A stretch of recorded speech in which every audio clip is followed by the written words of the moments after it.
Joining us now is, of course, our political heckler. Heckler. Political heckler From ba? Storycon, jumping now to news and views. Good morning, Sec. Good morning!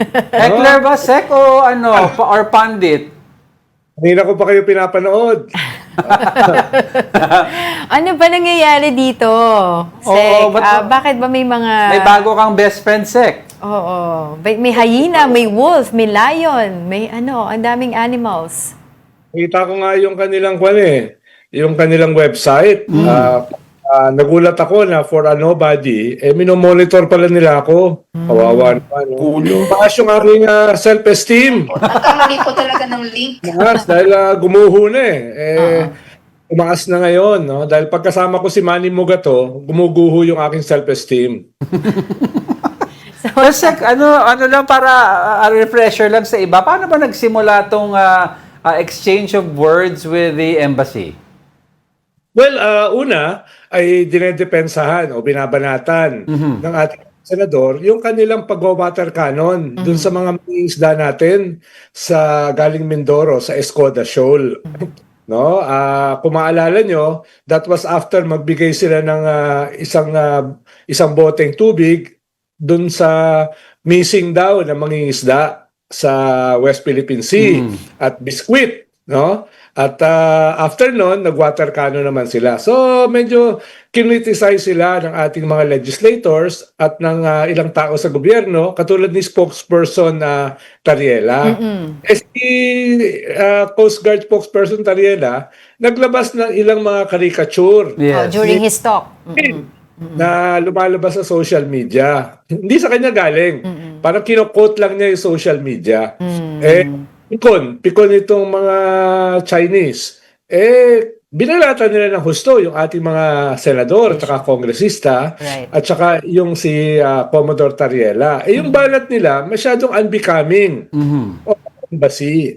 Masyadong unbecoming of a diplomat. No? Kaya pinaalala ko sa kanila yung international conventions ruling yung proper conduct ng mga diplomats. Yes. No? So, at medyo pinitik ko sila dahil sabi ko, ang asta nila para mga trolls. Hindi mga diplomats. No? Kaya tinawag ko silang trolls in suits. Mga trolls na naka-Amerikana. Galit na galit. No? Sumagot last Sunday. Yung mismong araw na nilabas ko yung column ko sa Philippine Star, sinagot mismo nila na ako daw ay hindi naman political analyst, nagpapanggap lang ako na political analyst, totoo naman yun. No? Sabi nyo nga, political heckler lang. Dapat tinignan nila yung title ng column. Political heckler. Walang pretensions of being a political analyst katulad ni Richard Heydarian. Okay. Alright. So, Sec, okay. So, recently or yesterday, if I'm not mistaken, there's a resolution filed by Senator Risa Ontiveros. And this was signed by some senators, no, dun nga sa versus Chinese embassy remarks, yung sa pinag-uusapan natin kanina, no. Pero may mga ibang mga senator na hindi pumirma, one of which is si Senator Marcoleta and of course si Senator Padilla. Yeah. No, iba ang kanilang view on this matter. Na parang 'di ba, parang sinasabi nila si spokesperson Tariela baka hindi daw nakikipag-ugnayan sa DFA dun sa mga pinagsasabi niya. Etc. So mainly parang hindi nila sinign itong reso na to. What do you have to say to that? Well, expected naman yun. Dahil yung mga hindi pumirma, yung mga minority, opposition, na kaalyado ng mga Duterte. Isa lang galing sa majority ang pumirma ang kasama nila. Si Pia Cayetano, na kapatid nung leader ng minority, si Alan Cayetano. Kaya medyo expected naman siya.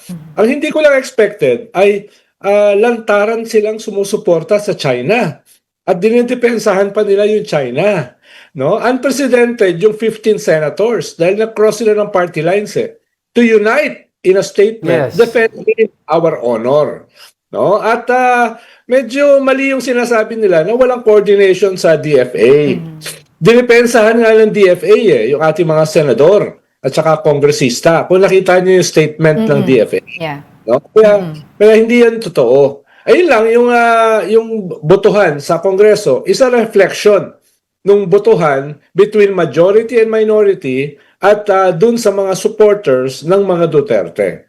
Well, that same resolution called on the Department of Foreign Affairs to take necessary diplomatic measures. At this point in time, Sec, what diplomatic measures are we looking at na po pwede pa nating gawin? Well, ang sabi kasi nung Chinese Embassy ay hindi naman daw tayo nagrereklamo sa kanila. Kaya pinaalala natin, meron tayong more than 200 diplomatic protests, no, sa Chinese Embassy. Ikalawa ay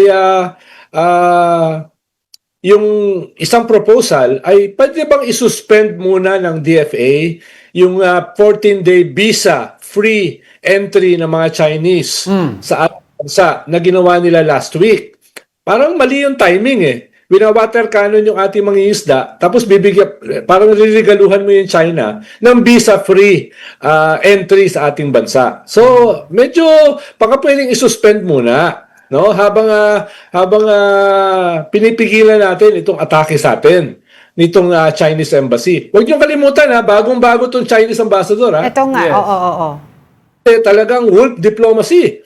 Medyo mali lang yung idiom dahil ang sinabi kasi nila hyenas in sheep's clothing. Medyo mali lang yung idiom, no? Siguro tutulungan Wolf sila ni dapat, no, wolf. Duterte na katulad ko, editor ng Barsitarian, no? Na ayusin yung kanilang idiom. Sec, for a while daw, maraming sasabi din on the other side of the fence, yung mga pro-China, tignan mo naman na for that moment in time, naging sheep sila by helping Filipinos in distress na mabait naman daw sila, pinakain sila at lahat. Yung recent, incident sa Scarborough. Pero ang question daw dito is ang timing ng paglabas daw ng video on this incident. Parang sinasabi nila, in the midst of all this chaos, bakit biglang may music pa, napaka-edited. Ano masasabi mo sa Sec? Well, una, nagpapasalamat tayo. Pero actually, ginagawa din natin yun sa mga Chinese fishermen na nakikita nating may problema o kaya lumulubog yung barko. Ibig sabihin, mutual naman yun Yeah. Pero doesn't negate yung kanilang invasion sa ating teritoryo at pagtatayo ng artificial islands sa ating territory at saka yung aggression nila sa ating mga frontliners sa West Philippine Sea. No? So, salamat, pero magayos naman kayo. Huwag niyo naman kaming sakupin. Huwag niyo naman kaming iharas. No?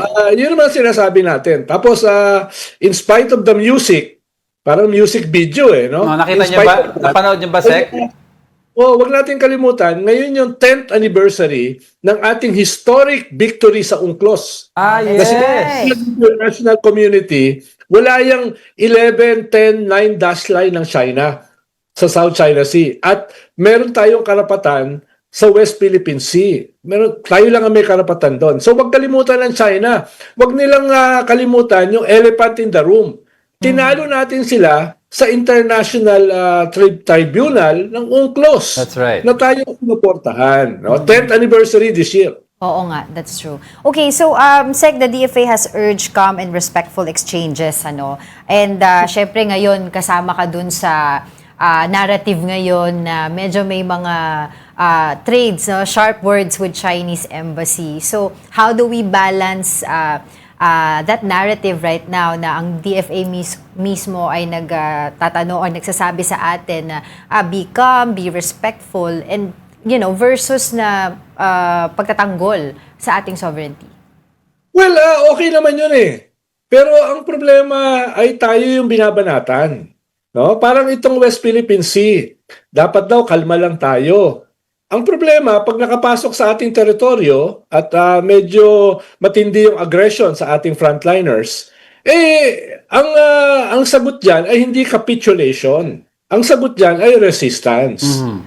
Walang ginagawa natin no? Kung hindi tayo inaatake, hindi naman tayo babanat. Kung hindi ganyan yung tono nila, hindi rin ganyan yung tono natin. Pero buti na lang, wala ako sa gobyerno. Kaya pwede ako manghekel. No? Hindi ako kailangan depensahan ng DFA. No? Ang pwede magdepensa sa akin ay yung Storycon. Yun. Pero Sec, ano masasabi niyo sa bagong ambassador? Di ba bago siya? Oo, yung envoy, yun na yun, oo. yung Supposedly galing siya sa Washington. So, meron Medyo siyang- mas kalmado daw siya. dapat mas kalmado daw. Mas kalmado nga ba siya, Sek, kaysa yung nauna? I doubt it. Dahil yung mga nade-deploy sa Amerika, yan yung sharp edge of the spear. No? Yan yung talagang mga wolf diplomacy. No? Dahil na papasok sila dun sa teritoryo ng kanilang kalaban. Oo. So, hindi ako nagugulat na ganun siya katalas umatake sa atin. At hindi rin ako nagugulat dahil sa China kasi walang freedom of expression. Walang freedom of the press. Hindi kayo pwede ron. Kukulong kayo ron. No? Kung babanat kayo. Kaya parang ganun ang attitude nila sa atin eh. Oo. So, Bakit kayo bumabalat sa amin? Bakit kayo bumabalat sa amin? Superpower kami. No? Parang ganun yung attitude nila eh. No? Dahil nga, ganun sa China. So, anong basa mo dun sa... Freedom of the press. Right.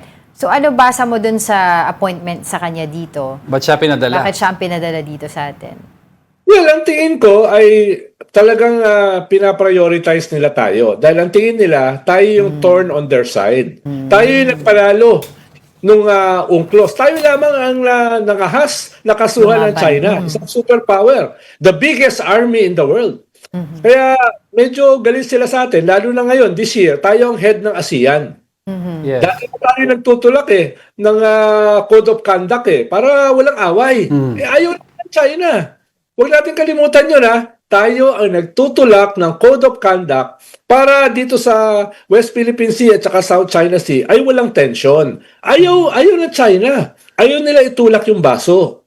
No? Dahil nga, ang tingin nila, amin lahat ito. West Philippine Sea, South China Sea, kahit nga Palawan kine-claim nila. Hindi naman pwede yun. Hindi naman pwede yun. Kaya paalala lang dun sa mga pro-China na mga talking heads, magayos naman kayo. Depensahan nyo naman yung ating bansa. Right. Okay, so before we let you go, very quickly na lang, second, so we will be expecting more sharp words from you pag ito ang usapin in the future, in the coming depende. days? Kung papatulan nila uli ako today, paano kahapon pinatulan ako no? Yung Lion King pa yung natawa ako, may kasama pang Lion King na picture. Kaya kung papatulan nila ako ngayon, alam mo naman, hindi naman ako nakakapagpigil, no? Hindi naman ako Ed Linggaw, no? So ipitik pa rin ako. Pero ayoko namang makatulong dito sa gulo. No? Ako pagdepensa lang sa ating mga leaders. Na sana ay dapat gawin din ng DFA. Medyo tahimik sila kay spokesperson Tariela Dinepensa ko rin ng senador, pero si Tariela hindi nila dinepensahan. Hindi naman pwede yun. No? Kasama natin yan leader natin yan, spokesperson natin yan. Exactly. Ako pwede akong tumahimik. No, pag sinabi ni Patrick o Ronald, tumahimik ka, tatahimik na ako. Aba, masunuri naman pala. Masunurin. Okay. Alright, as always, maraming salamat po sa inyong oras, Ronald Yam. Thank you.